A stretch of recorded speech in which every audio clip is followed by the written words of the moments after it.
Pinterest is such a huge traffic driver that you can analyze your results a lot easier on this platform versus having people like raise their hands and send DMs back and forth. You're able to just get people straight in the door, see how they're engaging, and see how your stuff is actually converting on a larger scale without paying for ads.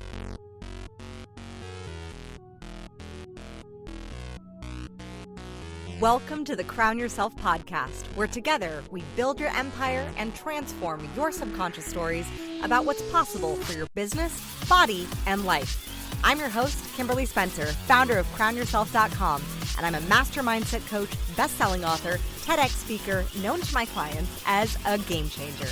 Each week, you get the conscious leadership strategies you need to help you reign with courage, clarity, and confidence so that you too can make the income and impact you deserve. Imagine this podcast as your royal invitation to step into your full potential and reign in your divine purpose. Your sovereignty starts here, and your reign is now. Oh my gosh, I am so excited to share with you the fact that my book, Make Every Podcast Want You, How to Become So Radically Interesting You'll Barely Keep From Interviewing Yourself, is now available on Amazon. So this episode is sponsored by my book. I am so excited to have birthed this book baby into the world. So click the link below and you will get your copy. I am so honored and excited to have been on this journey with you. This is the book that combines all the NLP communication strategies that we talk about on this podcast, along with podcast guesting strategies, tips, tricks, and how you share your story so that you serve, connect, and sell with your message. This book combines all of that to make you a radically interesting and masterful podcast guest that every podcast will want to have, including the top 1%. So let's get you booked on those top 1% of podcasts when you get your copy of Make Every Podcast Want You, How to Become So Radically Interesting You Will Barely Keep From Interviewing Yourself. Click the link below to buy it now. So Tarin, with Pinterest, you're the Pinterest queen. Like, you understand how to master this, leverage this for automation. What is the biggest mistake that people make when they first see Pinterest? So I want to preface this too with I'm the Pinterest conversion queen, because there's a big difference with using Pinterest to just grow an audience versus making money from it. So that actually leads me to one of the biggest mistakes that people are making on Pinterest, and that's like not thinking about how it leads into their funnels and just thinking that they can use it to drive traffic anywhere, which is kind of true. We'll get into that, I'm sure. So where do you want to direct it if you're a podcaster or a podcast guest that is of the most monetized effect? Yeah. So first and foremost, you want to have your own website to be driving traffic back to from Pinterest. You could definitely be using guesting and using those links to drive attention and awareness back to those. And as you know, if you're guesting, you probably are getting them to take that next step with you. But the magic really happens when you have your podcast episodes showcased on your own website, where you've got kind of like a SEO friendly version of it that breaks down what's inside the episode, maybe even has a link to the transcript.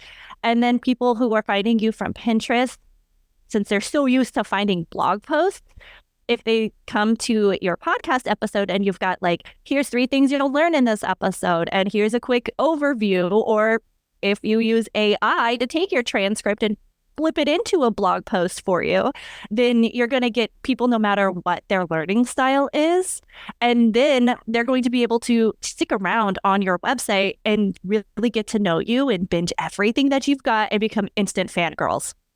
I love this. I love this because one of the things that we recommend, especially because we work predominantly with podcast guests, is that they have a guesting page on their website. So you don't even have to use your own podcast episodes. You can use the ones that you guest on, create a separate page or multiple pages, blog style, like you said, Tarin, and highlight like what you loved about this episode, what makes it different than the other podcast episodes.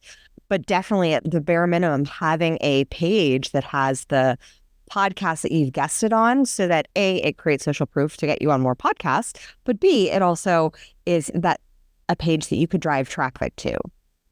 I call them like entry points because you can target people no matter where they're at in their journey. And obviously, you're not going to say the same exact thing on podcast interviews, but reaching different audiences, using different keywords, which is what everything runs on Pinterest because it is first and foremost a search engine. You have to have those keywords down. And so if you're able to pluck the main theme of what your podcast interview or your podcast episode is about, then you're going to be able to get people in from different places. And they're just going to be able to binge everything that you have available because you're making it so easy for them. Are there some industries that thrive better on Pinterest than others? Well, yeah. Pinterest often is like thought of just for bloggers and, mommy bloggers, recipes, and people think of Pinterest when they're planning their wedding or other special holidays and events. But there are like 5 billion searches happening on Pinterest every single month, and they are not all for recipes. They're not all for wedding dresses and style. People go there to plan all sorts of things. And so if you have an online business, chances are people are searching for what you have to offer. And if you have a local business and you can't serve nationwide, then Pinterest might not be the best spot for you. Yeah, I think with Pinterest and my own dabblings with it, what I've loved is that you said it perfectly because you're the Pinterest conversion queen, that it's a search engine. It's not up there with Instagram. It's not Facebook. It's not all the other search ones. So since Pinterest fares better with blogs, what are some really great high conversion rate tactics that you use with your clients that you see driving top of the funnel revenue, like getting them into the first part of the funnel? So definitely bringing people back to your blog is one of the easiest ways to get people into your world without being kind of like pressury. You're setting yourself up as an authority, somebody who knows their shit. I don't know if I'm allowed to say that. And so when they get to your blog and they're reading through it and they're like, oh yeah, this is exactly what I was looking for, because that's what they're doing. They're going to Pinterest. They're saying, how do I do this thing? They're looking for things that they might not be willing to ask on social media. And tons and tons of people use Pinterest as their Google. So when they go there looking for solutions and they stumble across your blog post, they're going to see that you know your stuff. They're going to find that you have the next step solution, usually in the form of a lead magnet, some sort of content upgrade that relates to what they just read. And then that gets them into your funnel. And you're able to give them an upsell right after they get your freebie. You're able to nurture them in the emails and say, hey, you like this? I have more for you. And there's this flip side too, where you can actually use Pinterest to drive traffic directly back to your sales pages for things that aren't free, because people are problem aware, they're solution seeking. They are like, I have this problem, how do I fix it? And when they land on your landing page that you spent so much time creating for this perfect ideal client, and you've got all the FAQs, it spells it out, this is exactly what you need if, this is not for you if, and they're like, oh yes, I need it, shut up and take my money. And they're way more likely to convert even just finding you for the very first time on Pinterest, because they're in that mindset of looking for solutions. I think that solution mindset is also what makes podcast guesting so perfect as a like marrying strategy, which is why I'm so glad we got to have you on, because 3 out of 4 people jump onto podcasts, they listen to podcasts to learn something new. Mm-hmm. And the highest ways that people find the right podcasts are through referral and word of mouth, and through the search, just simply search and long tail searching. So with Pinterest, when you say keywords, do you also mean like long tail? And if you're not familiar with long tail, that's more like drawn out sentency sort of question.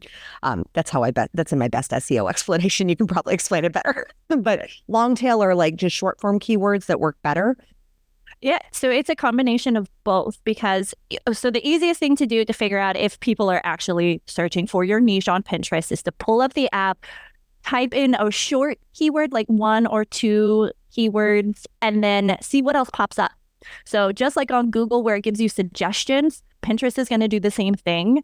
And when you pull up the results, you're going to be able to see if it actually matches up with what you have to offer, or if they somehow took it out of context and people are searching for that differently.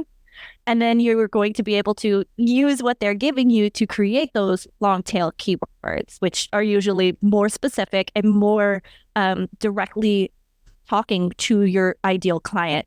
And the short ones are usually really, really broad. And so there's more searches going on for them, but they're often more competitive because it's so commonly used. So with Pinterest, I know Pinterest also offers advertising, and we advertised for a coaching company with Pinterest for a long time. I'd have to check with my ad admin if we're still doing that one. But because we really pivoted and went full bore into just podcast guesting because we found that to be so highly leverageable. But Pinterest, do you recommend like just starting out pinning and just having a bunch of blog posts, or like actually investing into advertising on Pinterest to be able to generate that passive income? This is a really good question because I love promoted pins. And actually for my one-on-one clients, I now include a low-cost built-in ad budget, because what happens is when you get on Pinterest and you're going for a purely organic strategy, you're setting yourself up for this long-term growth, because it is a search engine where your content never, ever, ever dies. I have clients who see cyclical results on a yearly basis, and they're bringing in like 10,000 visits from one thing we did 3 years ago. And so when you're setting yourself up for that, it takes Pinterest some time to understand what your stuff is about. And by time, I mean like up to 6 months for them to index that content based on the keyword and then show it to people when they search for that keyword. And that can be so frustrating because you're not getting the engagement that we're so used to on traditional social media. The notifications move at like a snail's pace. So running an organic strategy alongside these promoted pins has really been a game changer for my clients, because we're able to set these foundations up where we have the organic strategy running right alongside a couple of pins that are injecting instant traffic right back to your blogs, right back to your sales pages. And I don't know if you recall this, but the cost per click on Pinterest has been stupid low compared to other platforms. So it's like, It's a great place to test it. And not only that, you're again able to like target people by the specific keywords. So you're still reaching those problem aware audience. And I love that you're focusing on the problem aware audience, not just what I find with Facebook ads is it's ish. Like they might be wanting your thing, they might not, they might have just had some targeting. So Pinterest does have a lot more specificity as far as my experience. Now, from a podcast guest perspective, so when they go on a podcast, they're on a podcast, yay, they put it up on their blog. Do they drive organic traffic to that? Do they build a funnel around it? What are your best practices for that once the podcast is done and it's out and it's distributed and they have it up on their blog and it's a blog page or a landing page on their website? What's that next step that you recommend in regards to Pinterest? So we typically create several different pin designs, the actual image itself, for one piece of content. So that one single interview that you had, you can use it infinitely. You can create 5 new pins for it every week. You can create 100 pins for it in a whole month. That's a bit excessive. I shouldn't use that example. But you can create different images for one piece of content, and Pinterest loves that because they see that as fresh content. So you don't have to constantly be creating new blog posts or new information. You can reuse what you've already got, what's already working, and then use that to organically drive traffic back. One of the big things with creating pin images for podcasts is to make sure that your audience is aware that they're going to end up on something they can listen to. Because again, most people expect to find a blog post. And so if you have something that says like, listen now or episode number, then when they get there, they're not like, oh, I didn't want to listen to this or whatever. It just bounce. And especially if you have like a blog style podcast breakdown, then you'll be able to bring them in and capture them no matter what their learning style is. So like my favorite is when my clients do a video and then they take that into a podcast and then they have it in a blog post. So you're getting everybody. And then honestly, utilizing that space to then that, like if somebody doesn't listen to the end to get to your promo, you want to use your blog space or your website page with your interview to tell them to take that next step to say, hey, we talked about this in the show notes, or, we talked about this on the show. Here's my show notes with all the links for you to jump on in and get what we talked about. So it's all pretty much organic on that side. Running the promoted pins, I would definitely say that you want to get people into directly to your landing pages and using the blog for ones that also lead them into that next step, not just for getting eyeballs on your stuff. So you use it more for conversions rather than just for traffic. Yes, because if you're getting traffic, that's great. But if it's not equaling money in your pocket, then you're not doing something right. And there's lots of ways you can leverage traffic too, not just with getting people into your funnels, but once that traffic really starts flowing and you're getting thousands of visits every month just from Pinterest and SEO, you can actually start running ads and getting paid to have people just visit your website, which is so simple. Brilliant. And then the beautiful thing is with Pinterest, it's beautiful. Like I love going on Pinterest for I design my entire home with Pinterest. So it's a beautiful place to play on compared to other apps that just kind of suck you into the void of TikTok dances. Yeah. Pinterest brags that they're a place of inspiration. So you go there to build your best self. You're building a dream house. You're building your dream wedding. You're building your dream business, which is how I kind of got really sucked into it back in 2016. Gosh, long time ago. But yeah, people go there for all sorts of things. And they're usually there with a purpose. They're not just there to get sucked into the scroll. You can get sucked into the scroll, but usually it starts out with a query. Yes. And that's one of the reasons why I think pairing Pinterest and a Pinterest strategy along with a podcast guesting strategy is so magnificent, because most people listen to a podcast with the intention of learning something. They're tuning in to be inspired and to learn something. So the fact that you're attracting and attacking two forms of marketing that have a similar intention versus all the other intentions that every other social media platform has, boredom, FOMO, you need something to do while you're on the toilet. Just all of the things that happen on other social media platforms, there's not as much intentionality that goes into it. And I think you said the most powerful word when it comes to Pinterest is intention, and people are going to build something specific. So it seems to me for design-based businesses, interior design, visual-based businesses, that Pinterest is much more attractive. But what if you are for coaches? Is it just the inspirational blogs, the mindset tips and tricks, whatever speciality that you coach in, focusing on that? What coaching niches do you see really thriving on Pinterest?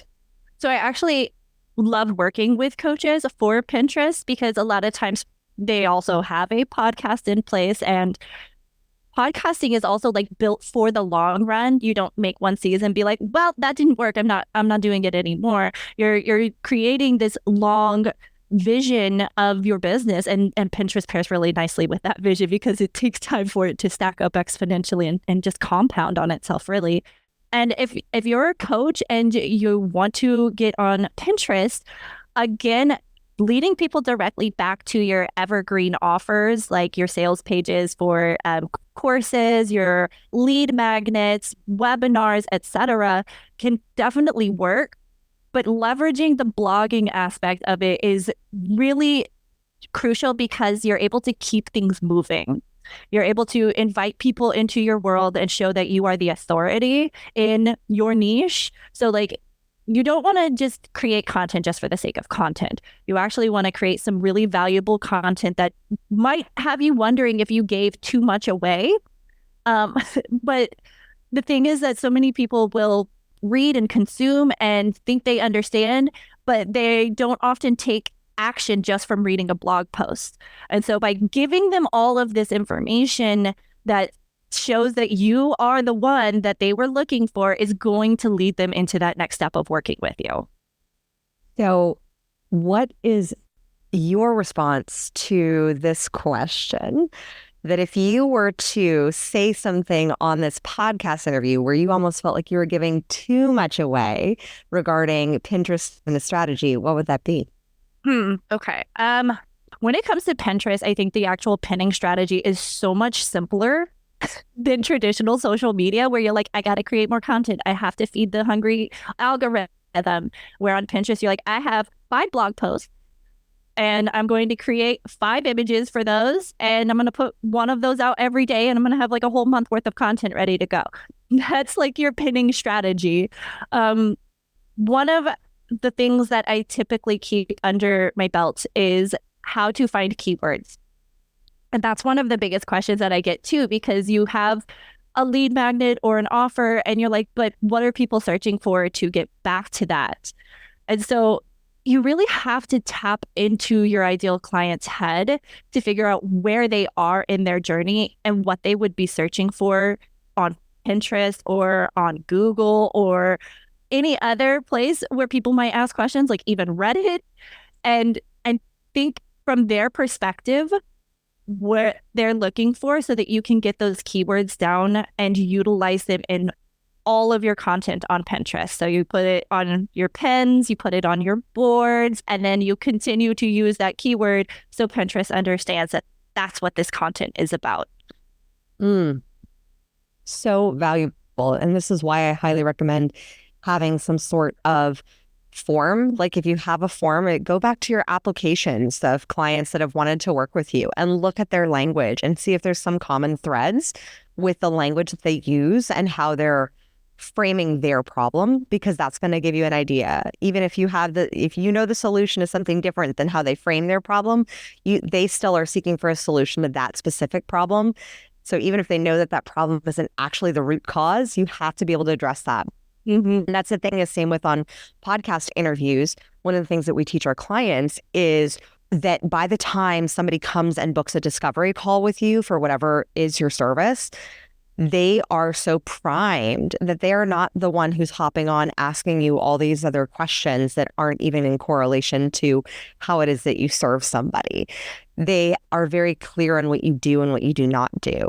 And so there's that level of delineation of who are you for and who you're not for. And you will know that by the people who has already come into your world and what language they've used in regards to that. And I think this is also great for podcasters, because so many podcasters do not title properly with SEO. They don't. It's like, here's the name of the guest. And especially the guest, like if you look up Kimberly Spencer on Google, I dominate. But like that doesn't leverage into what people don't know me enough to know that I can solve their problem for them.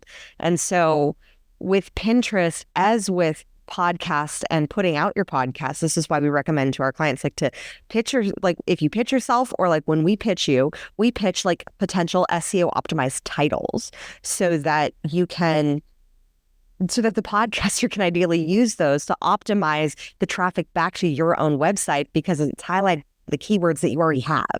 So do you find that keywords for a client on Google, on Facebook, on their podcast, on Pinterest tend to be a little disjointed, or are there some that work better for one platform than others? Like maybe someone frames high performance coach and then on another one people frame it as peak performance coach. It does happen. And so that's why it is important to actually do your keyword research on Pinterest when you get started. Because again, like you might think that people are searching for it one way and they might be searching for it that way on Google. And so you could take that and plug it into Pinterest and see what else pops up. There is some overlap, but there can definitely be total differences. And like, nobody's searching for it on Google, but thousands of people searching for it on Pinterest, which is just nifty as well, and vice versa. Amazing. Now, Tarin, to flip gears, you started your business as a mom, fellow homeschool mom right here. So how has your business grown, your own personal business grown through Pinterest? So I completely created my business from like the ground up. When I had my second son, I wasn't able to work from home like I had been before. So I looked into other opportunities. I found a lot along the way. One of the first things that I really got started in was website design. And I wasn't on social media at all at the time. And so I was doing a lot of research on Pinterest. And I learned how to set up my systems, how to set up my processes, how to create lead magnets, how to create funnels. And I learned all these things. And I happened to stumble across, like, I think it might have even been an ad for becoming a Pinterest virtual assistant. And I was like, oh, this is right up my alley. I can turn my Pinterest obsession into a profession. And so I got really, really into the idea of managing other people's Pinterest accounts because I had started my website design business and I was bringing in traffic to my own website and understanding the basics of how it works before I was ever even on social media. And so when I got back onto social media, things kind of pivoted and I did eventually become a Pinterest strategist. And funny enough, my niche for the longest time was just Pinterest because that was unique enough at the time, 7 years ago, gosh. And now I have since pivoted and tried to actually help people bring in passive income from this platform because it is set up for the long game, creating offers that also serve you for the long haul. Pairs so nicely, and it allows you to bring in clients who are looking for what you have to offer. And so I have been using it to grow my own email list. And to be honest, I have put my clients first for a long time. And so a big part of that too was because I had brought my new business, which is Pinterest focused, onto Pinterest. And I was getting trickles of traffic from stuff I did years and years ago, which is a huge perk of this platform. And so it wasn't so high up my priorities list. This year, however, things have changed and I am like, we're going to dominate Pinterest because it's been a while since I even looked up the keyword research and found the keyword data volume for people searching on Pinterest. And people are on Pinterest looking for Pinterest help in like droves, like 5 million searches every month. So I'm like, yep.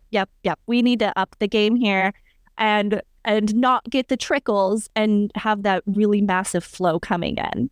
So I don't know if you've ever done that for yourself, but I talked to a lot of people who put their own business on the back burner. Yep. Yeah. That has happened many a time. In fact, this past year, I put my first business baby on the back burner and went all into our podcast guesting agency to grow and scale that. And then I'm like, oh, my coaching business. I've missed you. So it's still there. It's still there. It's still bringing in revenue, but it's like, oh, investing a little. It was 9 years of doing that. So I have 9 years of systems. Like they're pretty good to go and solid.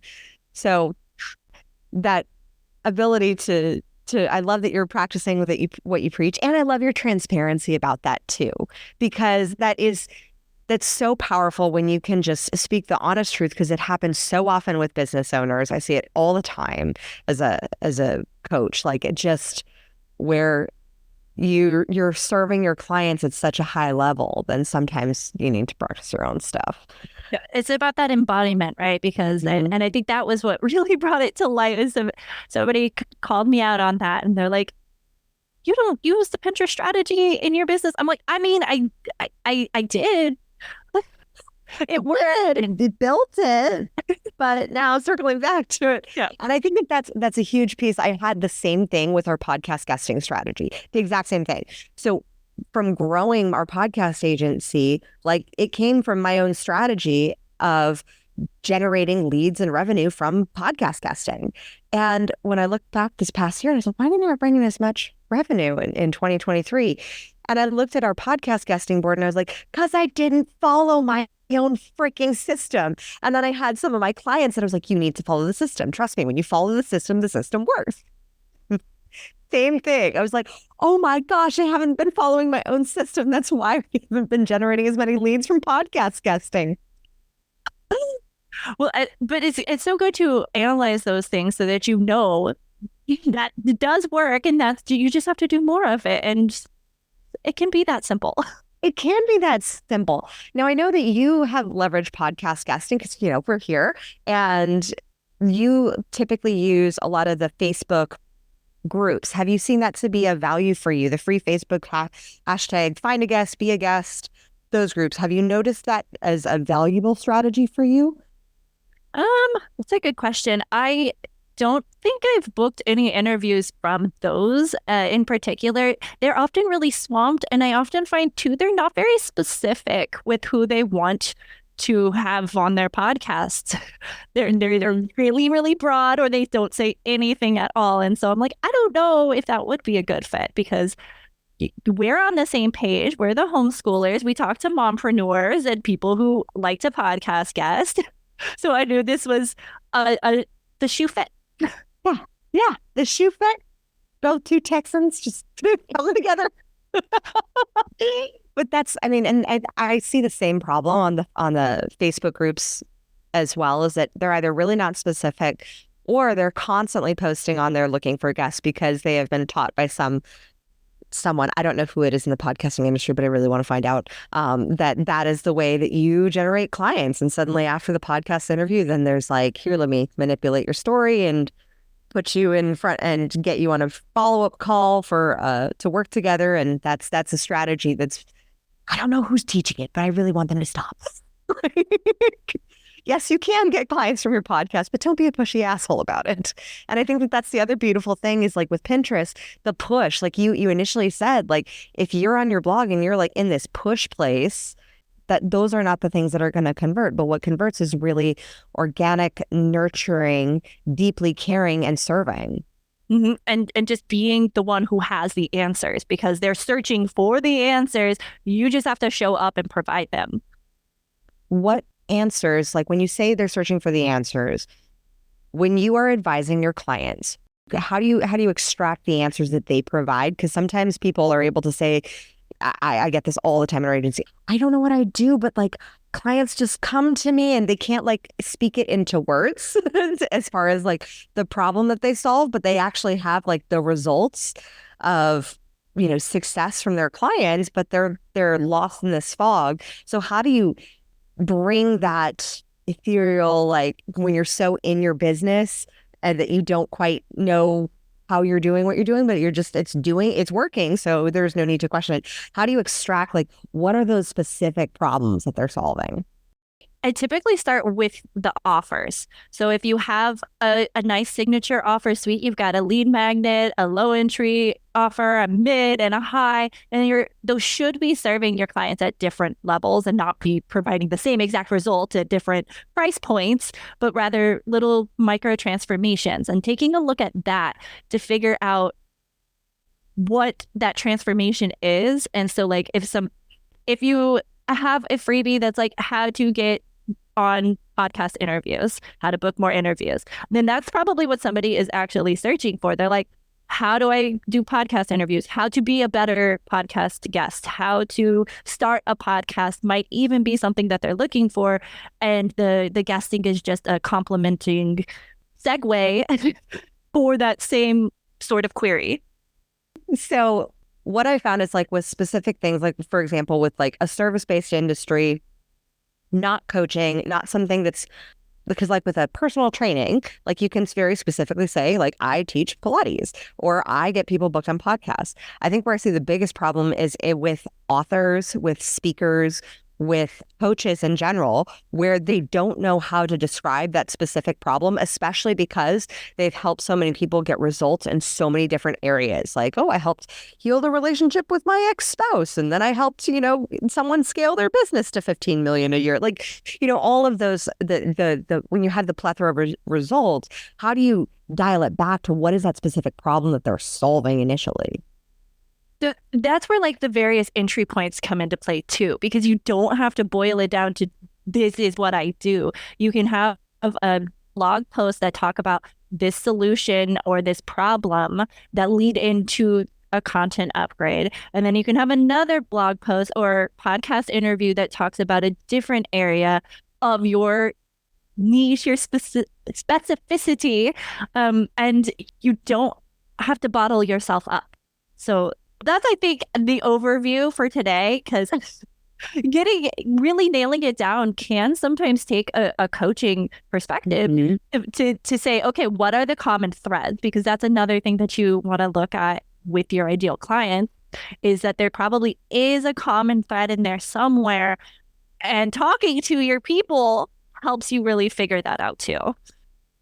So at what stage in your business, beginning, middle, successfully, generating income, not quite six figures and scaling, multiple seven figures. At what point is Pinterest the best place to pinpoint a strategy?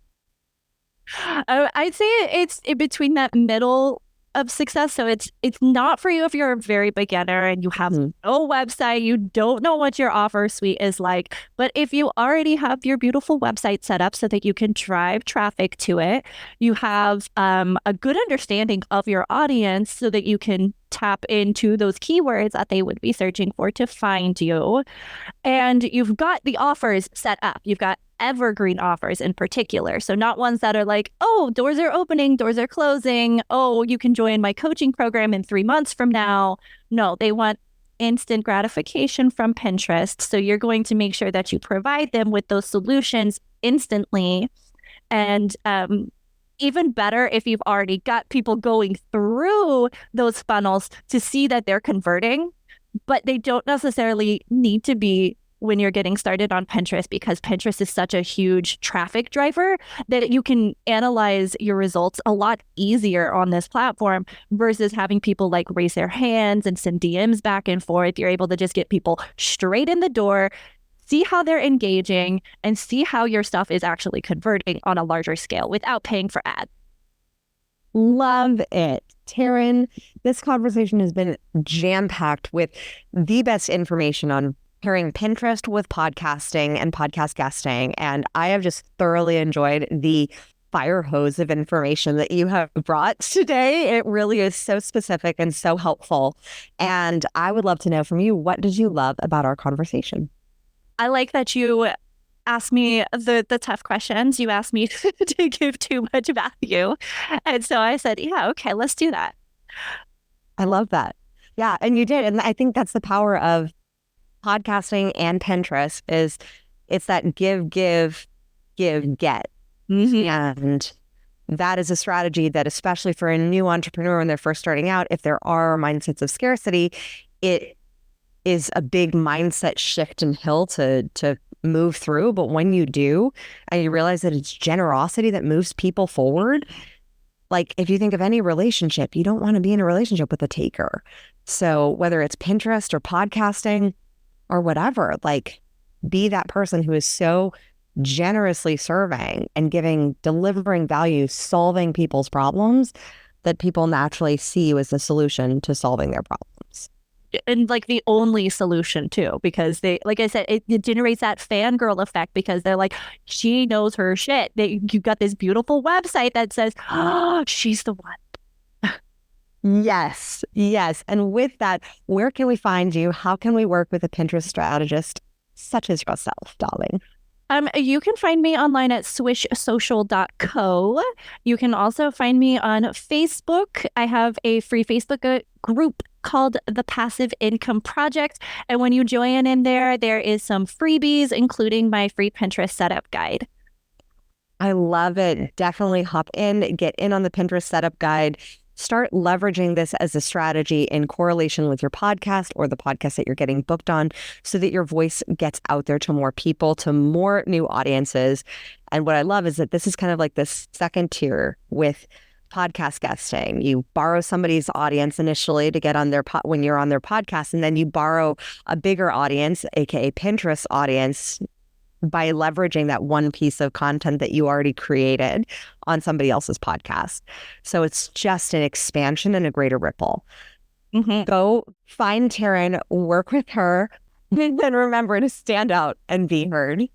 You asked me what the most valuable part, my takeaway from our conversation, and I actually think it is repurposing podcast interviews, because I don't do that. I might call out and say, hey, look, I was on this podcast, but I don't repurpose it currently. And that's definitely going to change after today's conversation. Yes. It's an easy one to repurpose because it's already done for you. I mean, us as an agency, we do the repurposing to a degree. We create reels, we create audiograms and things that can be repurposed. But here's where we've been slacking. We haven't created pin images, and now we are.